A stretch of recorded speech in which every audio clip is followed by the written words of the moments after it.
The translation devices somehow managed to convey the subtle emphasis she placed on the word interesting, though most of the students were too busy exchanging glances of amused superiority to notice. Let's start with something relatively harmless, Zara continued, activating the holographic display. This is what we call a tiger. The image that materialized above the lecture hall showed a large orange and black striped feline moving through dense vegetation. To the assembled alien students, it looked like exactly what they had expected from Earth. A reasonably sized predator with no apparent special abilities, no natural weapons beyond basic claws and teeth, and certainly nothing that could challenge the apex predators of their respective homeworlds. Crix leaned forward, studying the creature with academic interest. Fascinating camouflage patterns, he admitted grudgingly, though I notice it lacks the dimensional phasing abilities of our shadow Moors, or their capacity for psychic manipulation. Indeed, Zephyr chirped, her translator adding a note of condescension to her melodic voice.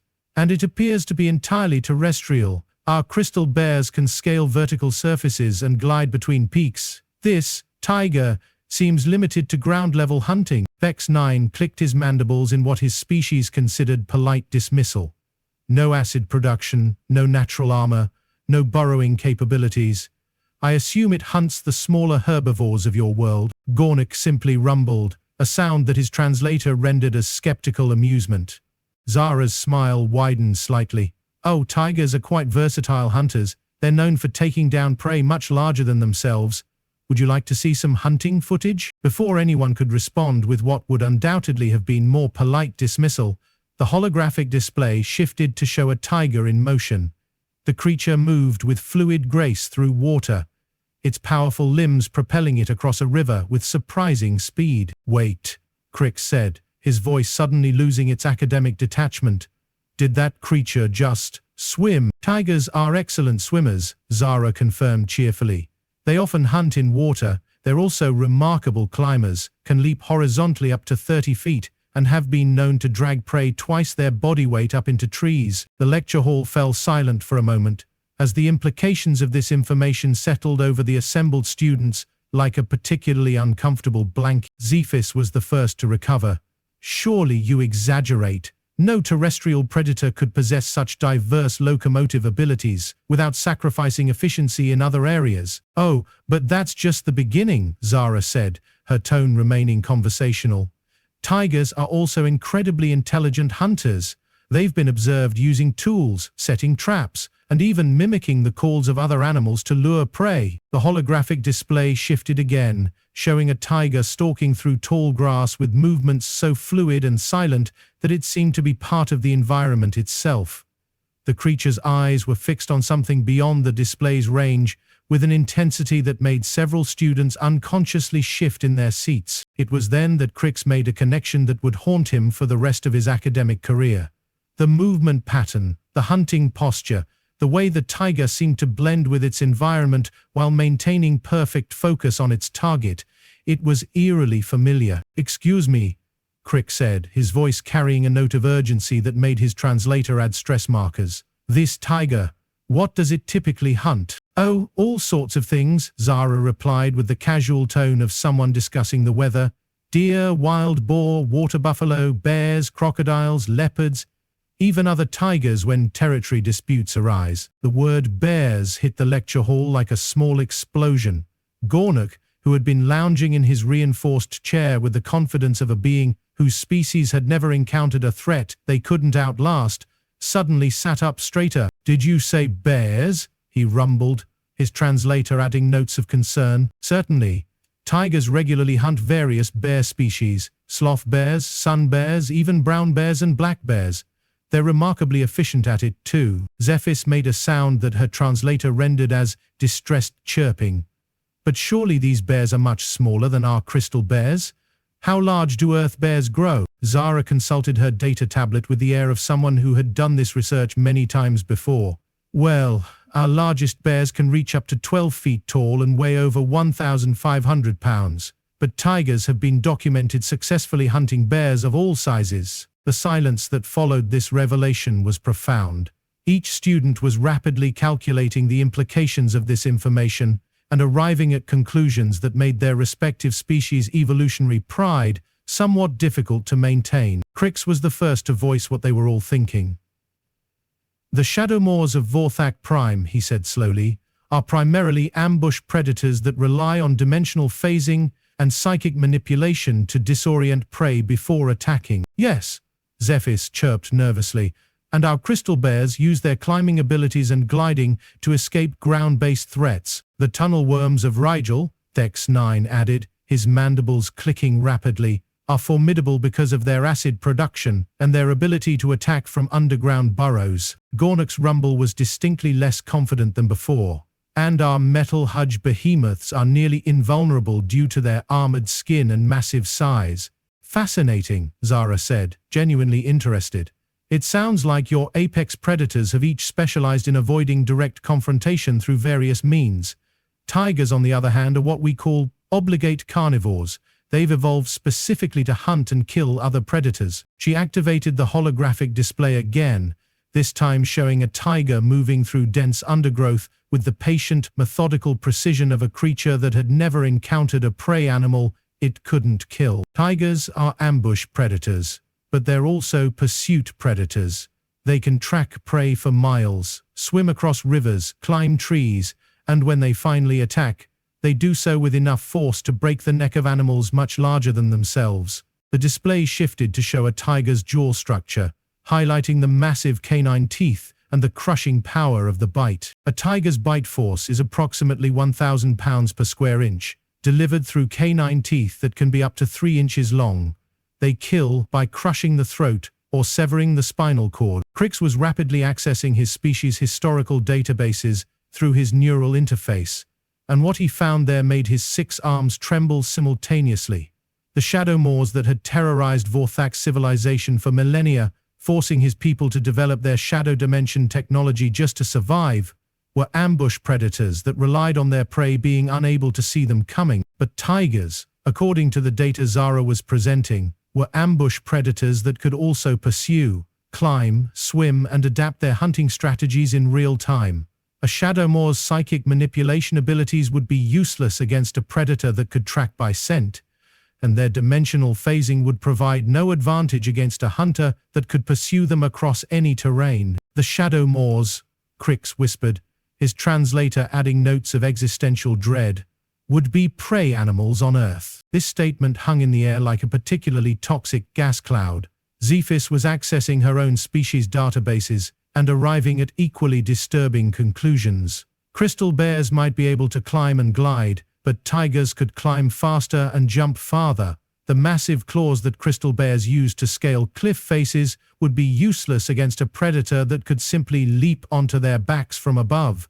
"Honor crystal bears," Zephys said in a voice that would have been inaudible without the translator, "are primarily herbivorous. They only attack when cornered." "Like most bears," Zara agreed cheerfully. "Tigers actually prefer hunting other predators. They're one of the few species that actively seeks out dangerous prey." Thex 9 was discovering that his species' proud history of surviving the tunnel worms was considerably less impressive when viewed from the perspective of a world where the apex predators had evolved to hunt creatures that could dissolve metal. Tunnel worms were formidable because they could attack from underground and dissolve their way through obstacles. But tigers, it seemed, were equally comfortable hunting on land, in water, or in trees, and their hunting strategy involved getting close enough to their prey to physically overpower it. "The tunnel worms of Rigel," he said, his voice carrying the kind of quiet horror usually reserved for existential crises, "avoid direct confrontation.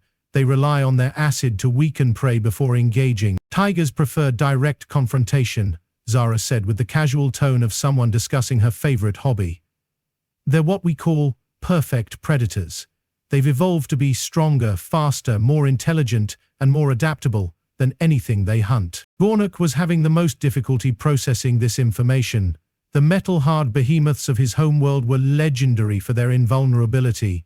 Blorgan civilization had developed around the concept that nothing could penetrate their hide, nothing could match their size, and nothing could overcome their sheer physical presence. But tigers, according to Zara's presentation, routinely hunted animals that were larger, stronger, and more heavily armored than themselves. They did it through superior intelligence, superior tactics, and superior killing efficiency. The metal-hide behemoths, Gornak rumbled, with the kind of slow realization that comes just before a worldview collapses entirely, are herbivores. They use their armor defensively. Most large herbivores do, Zara agreed. Tigers have evolved specifically to kill large herbivores. They're what we call hyper-carnivores. Their entire biology is designed around hunting and killing other animals. The holographic display shifted again, showing a tiger in the process of taking down a massive water buffalo. The footage was clinical, educational, and absolutely terrifying to beings whose entire concept of predation had just been redefined. The tiger moved with fluid precision, avoiding the buffalo's horns and hooves while positioning itself for a killing bite. There was no hesitation, no apparent fear, just the methodical application of evolutionary superiority. Tigers hunt alone, Zara continued, apparently oblivious to the existential crisis she was creating. They don't rely on pack tactics or environmental advantages. Each tiger is a complete predatory system. Professor Vex Korath, who had been watching this exchange with growing alarm, finally intervened. Perhaps we should move on to other Earth species. Oh, absolutely, Zara said, her enthusiasm apparently unlimited. Let me show you some of our other predators. She activated a new display showing a creature that looked like a small, stocky mammal with distinctive black and white coloring. This is a honey badger, she announced. They're much smaller than tigers, but they're known for their tenacity and their tendency to attack animals much larger than themselves. The footage showed the honey badger in action, and the assembled students watched in growing horror as the small creature proceeded to fight off a group of lions, chase away a leopard, and then dig through solid rock to reach its prey. Honey badgers have been observed attacking and killing venomous snakes, raiding beehives while being stung repeatedly, and fighting off multiple predators simultaneously. They're also known for their problem-solving abilities and their complete lack of fear. Crix made a sound that his translator rendered as whimpering. And this, Zara continued, apparently warming to her subject, is what we call an orca. The display showed a massive black and white marine creature moving through the water with deadly grace. Orcas are the apex predators of our oceans. They hunt in coordinated groups, they've been observed using tools, and they're capable of hunting prey ranging from fish to whales. They're also incredibly intelligent. They've been documented teaching their hunting techniques to their offspring and adapting their strategies to hunt new types of prey. The footage showed a group of orcas working together to create waves that would wash seals off ice floes, demonstrating a level of tactical sophistication that made the assembled students' claims of superior intelligence seem somewhat hollow. But surely, Zephyrs chirped desperately, these are your most dangerous predators? Not at all, Zara said with the cheerful tone of someone delivering good news. Let me show you something really interesting. The display shifted to show what appeared to be a small, colorful crustacean. This is a mantis shrimp, Zara announced. They're only about 4 inches long, but they have the most sophisticated visual system in the animal kingdom and can strike with the force of a bullet. The footage showed the mantis shrimp in action, its appendages moving so fast they were barely visible as they shattered the shells of much larger creatures. Mantis shrimp can see in 16 different types of color vision. Humans only have 3, and their strikes generate cavitation bubbles that produce light and heat equivalent to the surface of the sun for a brief moment. The silence that followed this revelation was the kind of profound quiet that usually preceded the collapse of entire civilizations. It was Crix who finally spoke, his voice carrying the weight of species-wide trauma. How, he asked, has your species survived? Zara looked genuinely puzzled by the question. Well, we're pretty good at avoiding the dangerous ones, and most of them don't really see us as prey. We're not particularly threatening. This statement hit the lecture hall like a cascade of increasingly uncomfortable realizations. The students were rapidly coming to understand that Earth wasn't just a world with dangerous predators.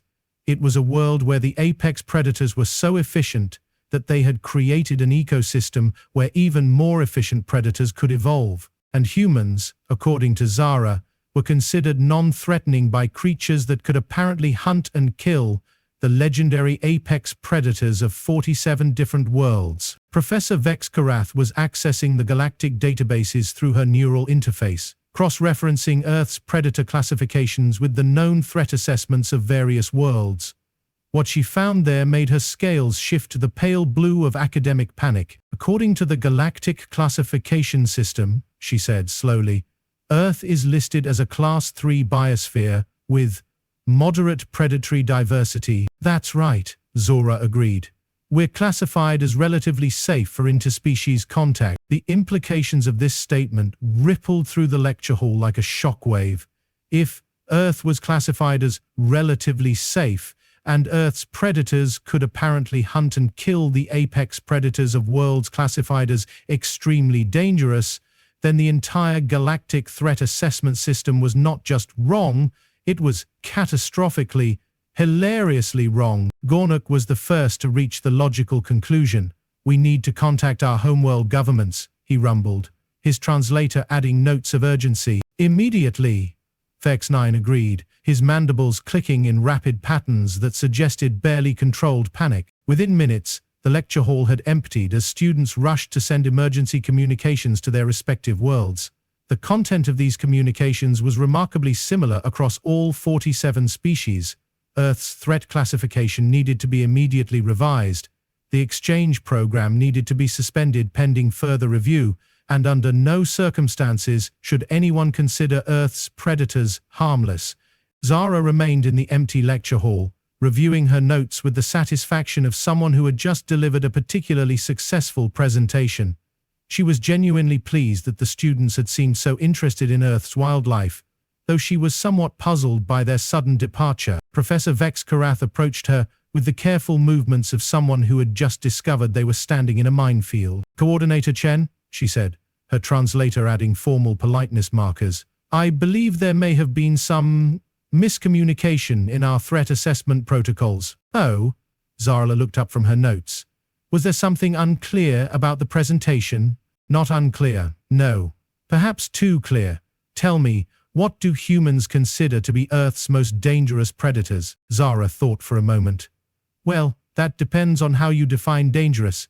Statistically, mosquitoes kill more humans than any other animal, but I assume you mean large predators. The professor's scales shifted to a color that her species reserved for moments of absolute terror. Mosquitoes, she repeated slowly. Oh yes, they're vectors for all sorts of diseases. Malaria, dengue fever, yellow fever, Zika virus. They're responsible for hundreds of thousands of human deaths annually. And these, mosquitoes, they're smaller than the mantis shrimp you showed us. Much smaller. About this big. Zara held up her fingers to indicate a space roughly half an inch wide. Professor Vex Korath made a sound that her translator couldn't render into any known language. But in terms of large predators, Zara continued, humans are actually Earth's apex predators. We hunt everything else. This statement was delivered with such casual matter-of-factness that it took several seconds for its implications to fully register. When they did, Professor Vex Korath experienced what her species called cascading cognitive dissonance, the intellectual equivalent of a small star going supernova. Humans, she said, her voice carrying the kind of careful precision used when discussing unexploded ordnance, are apex predators. Well, technically we're omnivores, but yes, we're the only species on Earth that actively hunts every other species for food, sport, or perceived threat. We've driven several apex predators to extinction and we've domesticated others. Domesticated, oh yes. Dogs, cats, horses, cattle. We've bred them for thousands of years to serve various purposes. Actually, domestic cats are responsible for the extinction of dozens of species. They kill for sport, even when they're well fed. Professor Vex Korath was rapidly calculating the implications of this information and arriving at conclusions that made her previous existential crisis seem like a minor academic disagreement. If humans were apex predators on a world where the harmless wildlife could hunt and kill the legendary apex predators of 47 different civilizations, then humans weren't just dangerous. They were the most dangerous species the galaxy had ever encountered, and they had been classified as friendly and suitable for cultural exchange. The professor's scales shifted through several colors that had no translation, before settling on what could best be described as the color of impending doom. Coordinator Chan, she said, with the careful politeness of someone addressing a particularly unstable explosive device, I believe we may need to reschedule the remainder of the exchange program. Oh, that's too bad, Zara said, genuinely disappointed. The students seemed so interested in learning about Earth's ecosystem. I had prepared presentations on our ocean predators, our pack hunters, and our venomous species. Snakes, spiders, jellyfish, cone snails, blue-ringed octopi, poison dart frogs. Earth has quite a diverse range of venomous creatures. Some of them are quite beautiful, actually. Professor Vex Karath's scales had now shifted to a color that existed primarily in the nightmares of her species. I think, she said with the kind of diplomatic precision that suggested she was choosing her words very, very carefully, that we should probably end today's session here. Of course, Zara agreed cheerfully.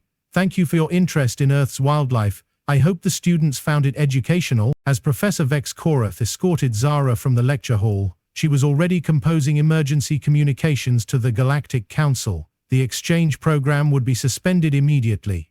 Earth's threat classification would be revised to levels that didn't currently exist in the Galactic classification system, and under no circumstances would any member of any species be allowed to visit Earth without first undergoing extensive psychological preparation and possibly some form of genetic modification to reduce their prey-like characteristics. Meanwhile, across 47 different star systems, governments were receiving emergency communications from their brightest academic minds, all conveying the same basic message. Earth was not the harmless backwater world they had assumed.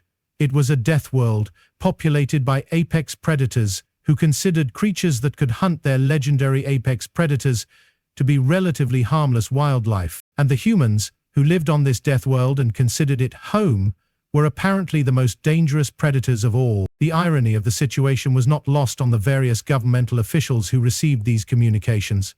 For months they had been carefully managing their interactions with Earth, treating the humans with the kind of patient condescension usually reserved for children or particularly slow-witted pets. Now they were discovering that they had been patronizing a species of apex predators from a world where their most feared legends would be considered suitable prey for the local wildlife. The diplomatic implications were staggering, the military implications were terrifying, and the public relations implications were too embarrassing to contemplate. Within hours, Earth's classification in the galactic databases had been quietly revised from Class 3 biosphere with moderate predatory diversity to Class 12 death world with extreme predatory saturation.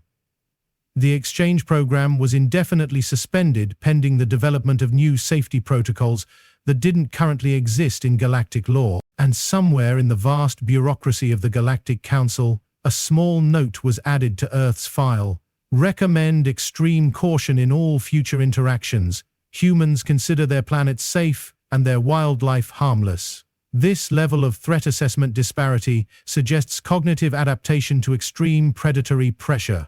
Approach with maximum diplomatic courtesy and under no circumstances allow them to suspect they are being treated as a threat. Zara Chen meanwhile returned to her quarters on Kepler station, somewhat puzzled by the sudden change in her colleagues' behavior. Everyone seemed much more polite than usual, though she noticed they had a tendency to avoid sudden movements around her and always made sure to keep their hands visible when they spoke. She attributed this to cultural differences and made a note to prepare an even more comprehensive presentation about Earth's wildlife for when the exchange program resumed. After all, she had barely scratched the surface of Earth's predatory diversity, and the students had seemed so interested in learning more. The galaxy, as it turned out, was a much more polite place when everyone understood exactly where they stood in the cosmic food chain. The interspecies educational exchange at Kepler Station had always prided itself on being the pinnacle of galactic academic achievement. Floating serenely in the void between 3 star systems, the station housed the most brilliant minds from 47 different civilizations, all gathered to share knowledge and foster understanding across the cosmos. Or at least, that was what the brochures claimed. In reality, it was more like a cosmic daycare center, where various species could show off their superiority complexes while pretending to learn from each other. The station's corridors buzzed with the usual academic pretension that seemed to be a universal constant, regardless of how many tentacles, eyes, or crystalline appendages a species possessed. Vorthax scholars floated past in their environmental suits, their 6 arms gesticulating wildly as they discussed the finer points of shadow dimension mathematics. Zenthari students clicked and chirped in their melodic language, their iridescent scales shimmering with what could only be described as intellectual smugness. The Regalians, tall and imposing with their chitinous exoskeletons, moved with the careful dignity of beings who had never encountered a problem they couldn't dissolve with their naturally occurring acid glands. And then there were the Blorgans, who didn't so much walk as lumber through the corridors like living boulders, their metallic hide reflecting the station's artificial lighting in patterns that somehow managed to convey condescension. Each species had earned their place at Kepler station through remarkable achievements in their respective fields, and they were all absolutely convinced that their homeworld produced the most fearsome predators in the galaxy. It was into this atmosphere of barely contained intellectual superiority that the day's most anticipated lecture was about to begin. The subject? A comparative analysis of apex predators across known worlds, with a special focus on the newly discovered planet Earth and its laughably primitive ecosystem. The lecture hall filled with the gentle hum of translation devices and the not-so-gentle whisper of interspecies mockery. Professor Vex Koratham, a distinguished Zenthari with scales that had earned their deep blue coloration through decades of academic achievement, adjusted the holographic display with one of her 4 manipulator arms. Her other 3 arms were busy organizing data tablets, because apparently even in the far future, professors still needed to look busy before lectures. Today we examined the predatory hierarchies of the recently catalogued world designated Earth, she announced, her voice carrying the particular tone that academics used when they were about to explain something they considered beneath their intellectual station. Our human exchange coordinator has graciously agreed to present their world's, how do they put it, dangerous wildlife. The assembled students erupted in what could generously be called anticipatory amusement. Crix, a young Vorthak whose species had evolved in perpetual twilight, extended 2 of his 6 arms in a gesture of barely contained mirth. The shadow moors of his homeworld were legendary across 3 star systems for their ability to phase between dimensions while hunting. Nothing on a backwater world like Earth could possibly compare to the apex predators of Vorthak Prime. Beside him, a Zenthari student named Zephys preened her crystalline feathers with obvious superiority. The crystal bears of Zenthari were massive creatures that could climb sheer cliff faces and whose claws could cut through solid stone. They had shaped Zenthari evolution for millions of years, creating a species that could fly, fight, and think their way out of any predatory situation. The Regalian student, Thex9, didn't bother hiding his amusement. His species had evolved to neutralize the acid-spitting tunnel worms of Rigel, predators that could dissolve metal and stone with equal ease. Surely nothing on Earth could match creatures that literally ate through planetary crust. And then there was Gornuk, the Bloggan representative, whose people had survived the metal-hide behemoths of their homeworld through sheer stubbornness and the development of hide so tough it could deflect plasma weaponry. He sat in his specially reinforced chair, looking like a living statue that had learned to be skeptical. Enter Zara Chen, the human exchange coordinator, carrying a data tablet and wearing the kind of smile that suggested she either didn't understand the situation or understood it perfectly. She was a small, unassuming woman, who had somehow managed to secure her position despite coming from a world that had only recently discovered faster-than-light travel. Her presence at Kepler station was considered something of a cosmic charity case. "Good morning, everyone," Zara said, her voice carrying none of the academic pretension that filled the room. "I'm excited to share some footage of Earth's wildlife with you today. I think you'll find our predators quite interesting."